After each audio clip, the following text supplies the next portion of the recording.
میری گزارش ہے کہ ہم اپنے وضوؤں کو صحیح کر لیں. میں اکثر لوگوں کو لوگ اتنی مستحبات بہترین ادا کر رہے ہوتے ہیں لیکن واجب وضو صحیح نہیں کر رہے.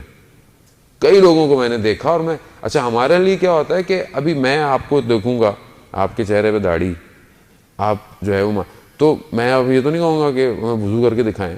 خوب اچھی بات نہیں ہے کہ میں آپ کو بولوں، لیکن اگر آپ کر رہے ہوں اور میں گزر گیا تو مجھے محسوس ہوگا کہ کوئی نہ کوئی گڑبڑ ہے. ہم نے بھی ایسے سیکھا ہے، ہم بھی وضو کر رہے ہیں، ہمارے استادوں نے دیکھا، کسی نے دیکھا بھائی تم صحیح نہیں کر رہے، کیونکہ بہت سی چیزیں ہمارے ذہن میں سلاٹ فکس ہیں کہ بھائی یہی ہے.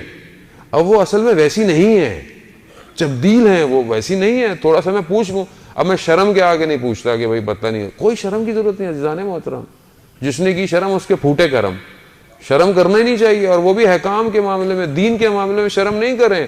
قیامت والے دن پھر کیا کرے گا آدمی؟ کھڑا ہوا ہوگا خدا کی بارگاہ میں، وہاں بولتے کاش پوچھ ہی لیتا میں، کون سی کو میری انسلٹ ہو جانی تھی. عزیزان محترم، غسل، وضو، قرت، خاص طور پہ تلفظ، مخارج، جو صورتیں انسان قرآن میں پڑھتا ہے اس کے مخارج انسان کروا لے.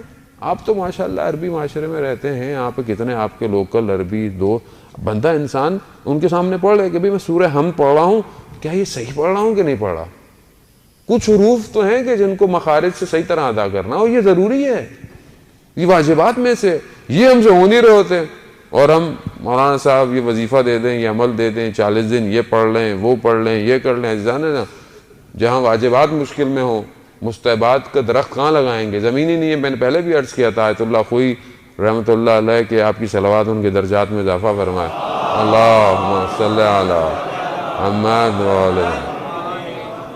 آیت اللہ خوئی فرماتے ہیں کہ واجبات زمین ہے، مستحبات اس میں جو کاشت کیا جائے گا وہ بیج ہیں.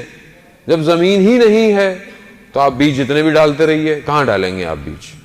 تو اپنے واجبات کو بہتر کیجئے، شرمائے مت. عمر کا کوئی بھی حصہ ہو، شرمانے کی ضرورت نہیں ہے. عزیزان محترم، قبر کے اندر شرم نہیں جائے گی، عمل جائے گا.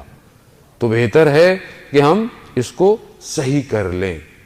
بہت سے لوگوں کو میں نے دیکھا اور ان کے لیے بدی ہوا ہے. ہمارے لیے بھی ہوتا ہے کہ ہم کیا بتائیں، یہ باتیں بتانے کی ہیں، جبکہ اساتید ہمارے بہت اصرار کرتے ہیں کہ ممبر پہ جب بھی جاؤ ایک آدھ فقہی مسئلہ ضرور بتایا کرو تاکہ لوگ متوجہ ہوں اس کی طرف، لوگوں کو پتہ ہو. پاکستان، ہندوستان میں بہت ساری چیزیں اتنی غلط رائج ہیں معاشرے کے اندر.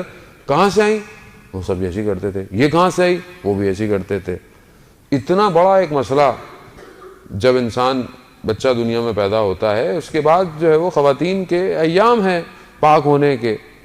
ہمارے معاشرے میں اسلام کی روح کے حساب سے، احادیث اور فقہ کے حساب سے 11 دن جو ہے وہ اس کے بعد نفاس پاک ہو جاتا ہے، اور پھر الگ الگ ہیں.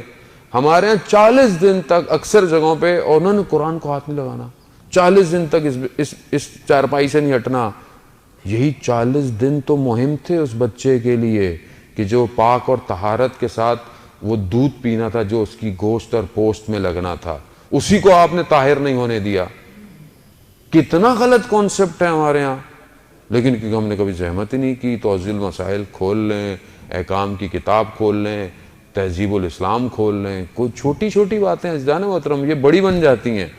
اور پھر جب ہمارے مسائل پھنستے ہیں تو پھر ہمیں سمجھ میں نہیں آتا کہ مشکل ہماری اپنی ایجاد کی ہوئی ہے، مشکل پروردگار کی طرف سے کوئی نہیں ہے. اتنی زحمت کی ہے عباس کلینی اور اتنے بڑے بڑے علماء نے عزیزان محترم، گاؤں گاؤں، دیہات دیہات جا کر حدیثوں کو جمع کیا اور اصول کافی لکھی ہے.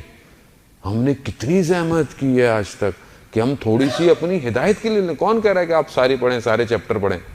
ہمارے استاد آغا شعبان دادشی کہتے ہیں کہ 110 بہار الانوار کی جلدیں ہیں. تو وہ کہنے لگے تم 110 سال تم بغیر ریپیٹ کیے مجلس میں پڑھ سکتے ہو اگر پڑھنا چاہو تو.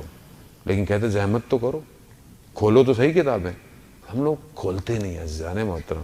تو بہرحال اسی ایک کتاب کے لیے آج آپ کی خدمت میں حاضر ہوا ہوں کہ کوشش کریں صحیفہ سجادیہ کو کھولیں، کچھ کھولیں. امام نے بہت اس مشکل حالات میں تربیت بشریت کے لیے ایک ایسا صحیفہ دیا ہے ہمیں کہ اس کے اندر زندگی کے سارے مسائل بیان ہیں.